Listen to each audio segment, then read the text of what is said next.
Thank you, Madam Toastmaster, fellow Toastmasters and honored guests. It's such a pleasure to be here today, and no, I did not start out being a stripper in a former life. Sad to say. I did attend a great workshop. It was awesome. And if you have an opportunity to attend, our stories are what we are all about, ladies and gentlemen. We each have one. And yours is as important to you as mine is to me. And it's great to be able to come together and tell stories about things that are meaningful to us. After attending the workshop, I wrote this little story about something that was very meaningful to me when I was a child. And that was snow. Snow! Here we are in beautiful, sunny Southern California with 85 and 90-degree balmy temperatures, beautiful weather. But where I grew up as a kid, it was not like that at all. We had snow. Snow was the nemesis of my early existence. When you think of snow, you might have a romantic vision. Huge, puffy, silvered snowflakes falling gently on a moonlit night, twinkling as they gather in soft drifts that border the path, lighting softly on noses and eyelashes like a holiday song, a Currier and Ives painting of a horse-drawn sleigh on a perfect winter night. Or perhaps you're a sports enthusiast and you can't wait for winter to travel to a powdery mountaintop to test your skills, racing through the soft powder and enjoying your cheeks blushing from the cool air. This is not the snow I am talking about. I am talking about snow that originates somewhere far north and rushes towards western New York like a hurricane with 30 to 50 mile winds that whip the cold air across the Great Lakes, picking up moisture and fury as a blizzard makes its way towards cities to the east of the Great Lakes, where I grew up.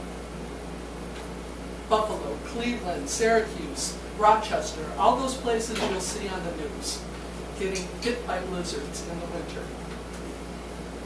It's not a pretty postcard vision. For any of you interested, and this is not in my speech, but if you go to YouTube and look at the White Death blizzard of 1977, you'll see the kind of snow I'm talking about here. It's not pretty. Those storms come in with driving winds, making each tiny drop into frozen projectiles that feel like needles penetrating your clothes as you're walking, blinding you if you have to walk through it. Sometimes the wind was so fierce, forward progress against it is impossible. The wind-driven drifts were treacherous too. One could easily get buried and disoriented in the worst of the blizzards. Conditions that it wouldn't take long to die if you were exposed to the harsh elements. That was my life in winter when I was a kid growing up. I grew up in a suburb of Buffalo, New York, in a village. And there was always a day, usually in mid-October, where one could sense the changing season, where suddenly you knew winter was coming. I don't know if it was a shift in the ozone or the smell of frost, but we knew winter was imminent, and soon snow would fall. And as a little kid, I trekked to grade school. It wasn't too bad in spring and fall. 3 long blocks and 5 short blocks to my school.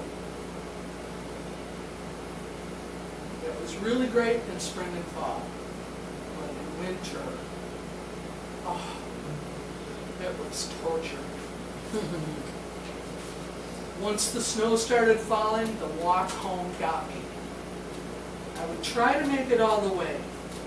I made it the 5 short blocks, but when I turned the corner for that final 3 long blocks to home, that wind would hit me And the minute that cold wind hit me, I would pee my pants. Which was kind of nice. It was warm for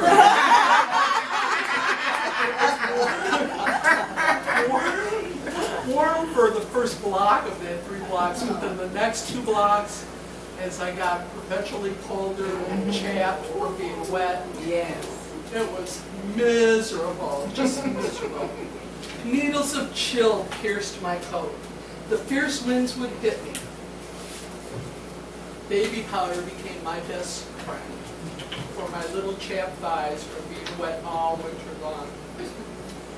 We were not rich. All the kids would put on their socks and then take Wonder Bread bags, plastic bags, and put those over your socks and then put on your boots to try and keep your feet a little bit drier. Yeah. Which never really worked well, but I can still feel the feeling of the slippery Wonder Bread bag sliding as my boots as I slid on the snow. So coordinated anyway. We would put folded newspapers in between our jackets and our sweaters to try and help the newspaper to block that icy wind coming through. And I always asked my mother for bright red mittens and scarves and gloves and hats so that in case I was lost in a snowdrift, somebody would see that red mitten and investigate. But what really happened in winter, more often than I could say it, is my tender-hearted mother just couldn't bear to send me out into that harsh weather. She'd wake me up to go to school with the words, "Just stay in bed till your father leaves for work." And she let me skip school a lot. I was a chronic truant. I probably missed more than 60 days of school every year throughout my entire school year. Inevitably in spring, the truant officers would visit. They'd threaten my mother and say they were going to hold her back from graduating to the next grade. She's missed too much school. She's missed 60 days, 70 days, whatever it was, however bad winter was, that's how many days of school. But my mother was very calm about it, and she would say, let her take her finals. If she doesn't pass, hold her back. But if she passes, you've got to let her move up. What no one knew then, I realized later, I was homeschooled. When I was home during all that time, those long winter days, I had no desire or interest to watch the soap operas my mother was watching. General Hospital, Days of Our Lives. These are not the things little kids are really into. So while my mother did that, I found my own interests. I learned to knit and crochet and sew. But what I did most often was read. I read all my textbooks. I did all the quizzes at the end of the chapters. I read far ahead of my classmates because nobody told me you're only supposed to read chapters 2 through 5 and then stop.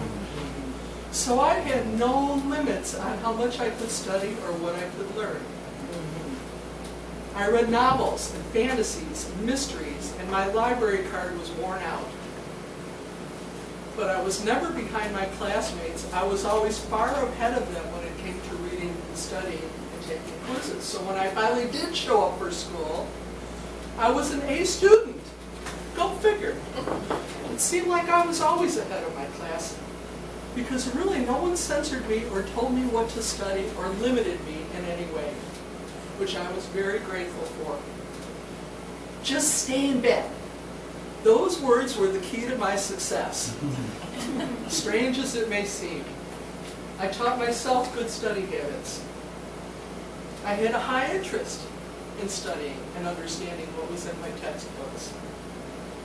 I had habits that served me all the way to college, where I got a college scholarship.